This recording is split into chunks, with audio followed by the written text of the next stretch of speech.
নমস্কাৰ ছাত্ৰ ছাত্ৰীসকল, তোমালোক সকলোকে পুনৰবাৰ আমাৰ ইউটিউব চেনেলটোলৈ স্বাগতম জনাইছোঁ। আজি আৰম্ভ কৰিম ক্লাছ 9ৰ চেপ্টাৰ 14, নামটো হৈছে প্ৰাকৃতিক সম্পদ। ইয়াৰে পেজ নাম্বাৰ 193 যিখিনি প্ৰশ্ন আছে সেইখিনি আজি আলোচনা কৰিম। এতিয়া চোৱা, প্ৰথম প্ৰশ্নটো হ'ল আমাৰ পৃথিৱীৰ বায়ুমণ্ডল শুক্ৰ আৰু মংগল গ্ৰহৰ বায়ুমণ্ডলৰ মাজত পাৰ্থক্য কেনেধৰণৰ? মানে আমাৰ পৃথিৱীৰ বায়ুমণ্ডলটো কেনেকুৱা আৰু শুক্ৰ আৰু মংগল গ্ৰহৰ বায়ুমণ্ডলটো কেনেকুৱা, তাৰ যিটো পাৰ্থক্য সেইটো তোমালোকক সুধিছে। ইয়াৰ উত্তৰটো কি হ'ব চোৱা, ওপৰত তোমালোকে লিখিব লাগিব, টেবুল এখন বনাই ল'বা, তালিকা এখন।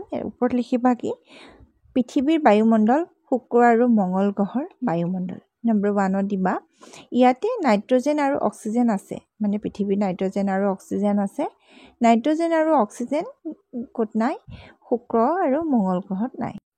তাৰ পাছত 2 নম্বৰটো আহিলে, কাৰ্বন ডাই অক্সাইডৰ পৰিমাণ কম, অৰ্থাৎ 0.03%, আৰু কাৰ্বন ডাই অক্সাইডৰ পৰিমাণ বেছি ইয়াতে শুক্ৰ আৰু মংগল গ্ৰহত, 95ৰ পৰা 75% আছে। 3 নম্বৰতে আহিছে, জলীয় বাষ্প থাকে পৃথিৱীৰ বায়ুমণ্ডলত আৰু তাত থাকে জলীয় বাষ্প নাই। 4 নম্বৰ পাৰ্থক্যটো হৈছে কি, পৃথিৱীত জীৱৰ জীয়াই থকাৰ অনুকূল পৰিৱেশ আৰু মংগল গ্ৰহত হৈছে জীৱ জীয়াই থকাৰ প্ৰতিকূল পৰিৱেশ।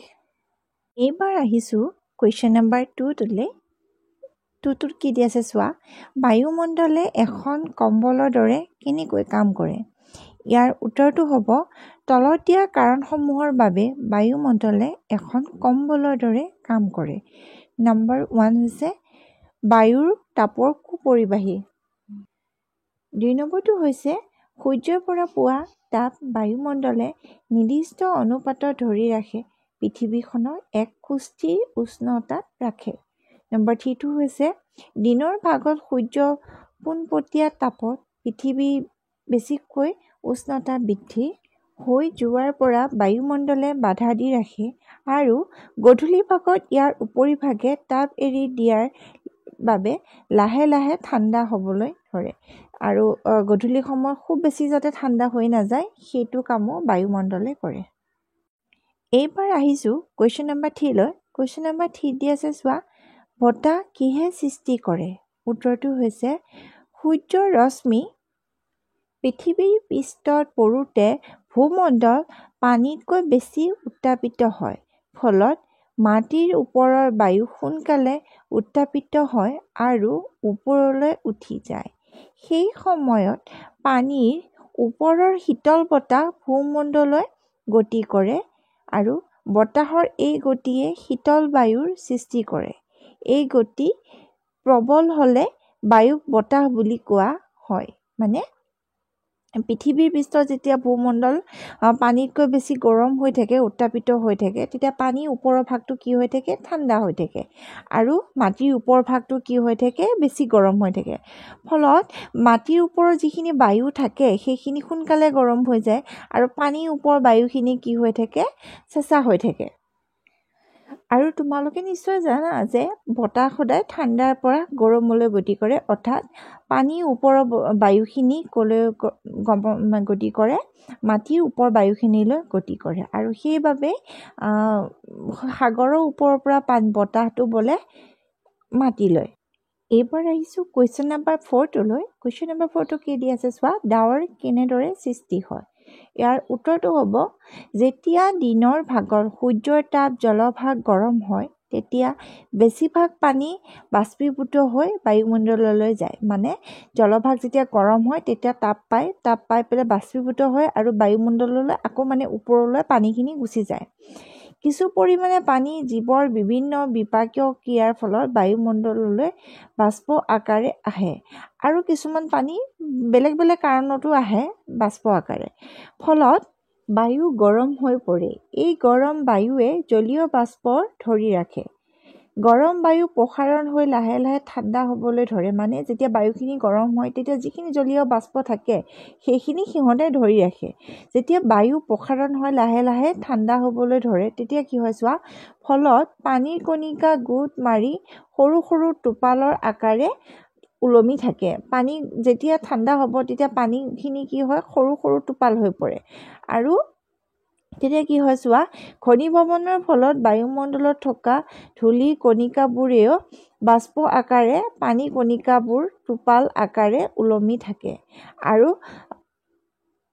ইয়াকে কি বুলি কোৱা হয় ডাৱৰ বুলি কোৱা হয় এইবাৰ আহিছোঁ কুৱেশ্যন নম্বৰ 5 5টোত দিয়া আছে চোৱা যে বায়ু প্ৰদূষণ সৃষ্টি কৰা যিকোনো তিনিটা কাৰ্যকলাপৰ তালিকা প্ৰস্তুত কৰা দৰে উত্তৰটো হ'ব 1 নম্বৰতে জীৱাশ্ম ইন্ধনৰ দহনৰ ফলত বায়ু প্ৰদূষণ হয় নম্বৰ 2 শিল্প উদ্যোগৰ পৰা ওলোৱা ধোঁৱাই বায়ু প্ৰদূষিত কৰে নম্বৰ 3 নিউক্লিয়াৰ ৰিয়েক্টৰৰ পৰা নিৰ্গত কিছুমান তেজস্ক্ৰিয় পদাৰ্থৰ পৰা বায়ু প্ৰদূষণ হয় ছাত্ৰ-ছাত্ৰীসকল এইবাৰ আহিছোঁ পেজ নম্বৰ 194ত থকা প্ৰশ্নসমূহলৈ ইয়াৰে প্ৰথম প্ৰশ্নটো আছে চোৱা যে জীৱসমূহক পানী কিয় প্ৰয়োজন হয় ইয়াৰ উত্তৰটো হ'ব যে সকলোবিলাক কোষীয় প্ৰক্ৰিয়াৰ পানীৰ দ্বাৰাই সংঘটিত হয় আমাৰ দেহৰ বিভিন্ন সংঘটিত সকলোবিলাক জৈৱ ৰাসায়নিক বিক্ৰিয়াত ভাগ লোৱা পদাৰ্থসমূহ কোষৰ ভিতৰত পানী দ্ৰৱীভূত হৈ থাকে